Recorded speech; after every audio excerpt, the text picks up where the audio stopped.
নমস্কার বন্ধুরা, দেখুন আজকে আমরা কই আইছি। আমরা বরাক বিনোদিন দাদার করে আইছি আর আমরা হাইলাকান্দির সব ব্লগাররা আছে। আর এই যে দেখুন কে আছে, সবাই চিন্তা নেই একটু কমেন্ট বন্ধুরা এবার 24-25 তারিখ শনিবার রবিবার সকাল 11টা প্রথম শো থেকে শুটিং করলাম। এত ভালো লাগছে, এত সাপোর্ট। যেমনি সিলেটি সিনেমা শুরু করছি প্রত্যেক স্টেপে আমি হেল্প পাইছি পাবলিকের তরফ থেকে, আর ভগবানও আছে। তো তাই লিখে দিছেন এই রাস্তাটা তাইনের। আচ্ছা, স্ক্রিপ্ট কি নিজের পড়া না অন্য কারো পড়া? স্ক্রিপ্ট না, নিজের স্ক্রিপ্ট মানে রাইটার ডিরেক্টর সবকিছু। এটা আমরা সব বুঝছি, এখন আমরা নায়িকারে তোরা একটু দুই কথা বলার লাগে অনুরোধ করলাম। পরিবর্তন করছে এই মামুনের ক্যারেক্টারটা করার লাগিয়া। তাই সিনেমা শুটিং এর আগে কিন্তু তাই লুকটা কমপ্লিটলি ডিফারেন্ট আছে। হ্যাঁ, কমপ্লিটলি ডিফারেন্ট আছে তাই লুকটা। আর মামুন যে ক্যারেক্টারটা আপনারা সিনেমা যখন দেখবেন তখন বুঝবেন। মামুন ক্যারেক্টারটা নাম হিসাবে মামুন মানে একদম ছেলেরা যদি কিছু একটা মানে ইয়ে হয় মানে উল্টা পাল্টা করলে চোর মারি দিবে, এরকম মেয়ে আর কি। তাই টম্বই টাইপ দেখতে লাগে না কিন্তু। হ্যাঁ, এখন তো মামুন হয়ে গেছে। আর তাই অ্যাকচুয়ালি তাই born and brought up Kolkata না, তাই পুনে মহারাষ্ট্রতে ছিল। তো যে বাংলাটাও তাই শিখছে কলকাতা যাওয়ার পরে, আগে নলেজ ছিল। তাই লাগে জিনিসটা বেশি চ্যালেঞ্জিং। আমাকে প্রাউড ফিল করছে যেহেতু আমার বাবা এখানে পাতাকান্দি থেকেই আমার বাবা বিলং করে। তা মানে হ্যাঁ, আমার বাবা বনাকের ছেলে।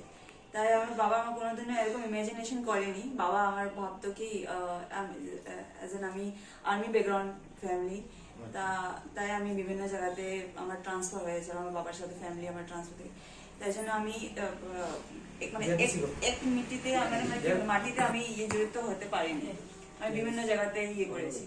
তাই জন্য যখন আমার বাবা এই খবরটা পেয়েছে, বাবা বলছে তুই পারবি। আমি বললাম হ্যাঁ পারবো। বলছে কি করে পারবি? আমি শিখবো। আর শিখতে গেলে তো তোর টাইম লাগবে।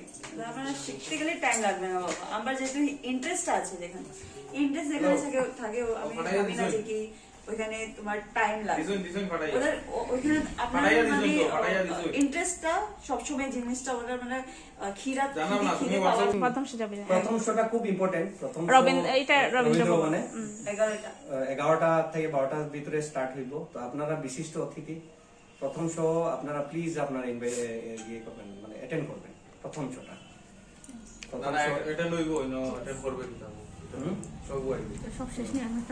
এটা আমরা আনন্দ আরো দেখতে লাগবেই আনন্দ। আপনার একটা জিনিস বলে দিবেন, যারা যারা ফিল্মটা দেখবো, প্রথম সিন এবং লাস্ট সিন বোথ আর কানেক্টেড। মানে প্রথম সিনের সঙ্গে লাস্ট সিন কানেক্টেড সিনেমাটা। লাস্টের সিনে আমি কইলাম তো, লাস্টের সিন যখন আইবো তখন মানে you will not able to মানে সিট থেকে আপনি উঠতে পারবা না, এরকম সিন আছে লাস্টের সিন। মানে চাক্কা লাগে অনেক। এই মুভিটা এরকম মানে মুভিটার মধ্যে লজিক কিতা, মানে তার ফ্যাক্ট কিতা। লজিক সুন্দর প্রশ্ন। আমি কই একটা কথা, আমি মামুনের চিঠি পার্ট 2 করমু কই আমি বানাইছি না কিন্তু। হ্যাঁ, অলরেডি পাতারকান্দি কৈলাসহর যেখানে আমরা দেখাইছি তারা কইছে পার্ট 2 লাগে। মানে কাহিনীটা অত মজা পাইছে, মজার কাহিনী। আর সেকেন্ডলি জিনিসটা হলো আমরা এই সিনেমার মাধ্যমে ওই চিঠির, বিশেষ করে আপনারা কতজনে চিঠির মানে যুগটা পাইছেন আমি জানি না, আমি তো পাইছি চিঠির যুগটা। পাইছি আমরা, সময় মোবাইল আছিল না, চিঠির যুগে। আমি ফর এক্সাম্পল আমি নিজেরই কই, আমার প্রথম যেটা চিঠি আমার একটা মেয়ে দিছিল, আমার মানে গার্লফ্রেন্ডে করে চিঠিটা, ওই চিঠিটা আমি ভিডিও করব। ব্যাপারটা হচ্ছে আমি আমার, কারণ আমি নিজে লিখছি তো, আমি যে ফিলটা করছি ওই ফিলটা দেখাইবার চেষ্টা করছি। আমি প্রথমে যখন চিঠি পাইছি, দুইটা চিঠি, একটা চিঠি পাইছি আর একটা গ্রিটিংস কার্ড সেম দিনে একদিনই পাইছি একজনের কাছ থেকে। একজনের কাছে বিভিন্ন, আচ্ছা, একজনে দিছে চিঠি আর একজনে দিছে গ্রিটিংস কার্ড। ঠিক আছে, আর প্র্যাকটিক্যাল লাইফের কথা বলছি। আর তারা দুইজনের বান্ধবী, একজনে আমারে চিঠি দিছে আর একজনে গ্রিটিংস কার্ড দিছে। তারা দুইজনে জানে না আর কি। হ্যাঁ, তো কিন্তু আমার চিঠিটা বেশি ভালো লাগছে। ওই চিঠিটা আমি আমার ওয়ালেটের মধ্যে আমি রাখছি। রাখিয়া দিছি। রাখিয়া আমি কোনো সময় অবসর পাইলে চিঠিটা বাইক করে পড়ি, আবার বন্ধ করি রাখি। আমি আমার মানে রাইত ঘুমাই না, মানে রাইত ঘুমাই না, মানে চিঠি আবার রাখি, এরপরে আবার হ্যাঁ না না তো বদিত্রাকে একটা সিটি দিবা কিন্তু। মানে পরে আবার মানে চিঠিটা বাইর করি। আর কোনো সময় আমি কাজ করি, আর আমি তো গরিব মানে ঘরের ছেলে আর কি। That was first love. আমি এমন এক বাড়ি থেকে মানে বিলং করি, আমার ক্ষেত আছে, গরু আছে, আমরা সব গরু বয়া ছাড়তে লাগে, গরু আছে। তো ছোট একটা কাজও করতে আমি চিঠির কথা মনে পড়ে, চিঠিতে কি লেখছিল। আর চিঠিটা এইরকম লেখছিল যে তাই মানে কবিতার মতন চিঠিটা লেখছিল। কবিতার মতো। আগের চিঠিগুলো তো এরকম না যে আমি তো তোমার অপেক্ষা করছিলাম তুমি আইবাই নি, এরকম আছে না। আগের চিঠিগুলো মানে অল্প গানের মতো গানের মতো, কবিতার মতো লাগতো। কবিতার মতো ভাষাগুলো রাইমস। রাইমস। হ্যাঁ, তো ওই চিঠিটা পড়তাম মনে হইতো, আবার কাপড় ধুইতেও চিঠিটা পড়তাম মনে হইতো। তো আমি ওইগুলো মানে সিন রাখছি সিনেমা, সেম অলমোস্ট রাখছি। তো আমি ভাবছি এরকম কিছু একটা ক্রিয়েট করা যায় সিনেমার মাধ্যমে, দেখাবার চেষ্টা করি রিয়েল লাইফটা রিয়েল লাইফে।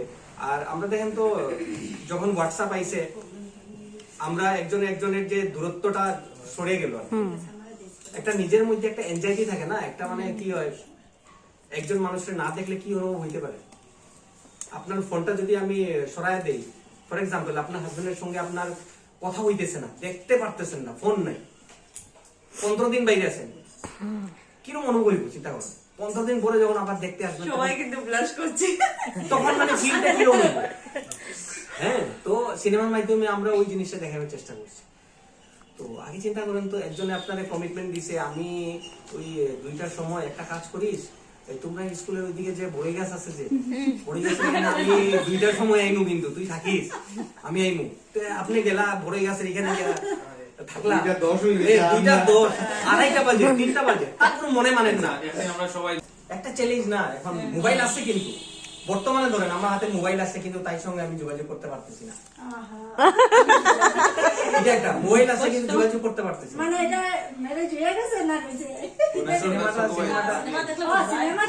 মানে আপনার যে অরিজিনাল মানে যেটা আছে,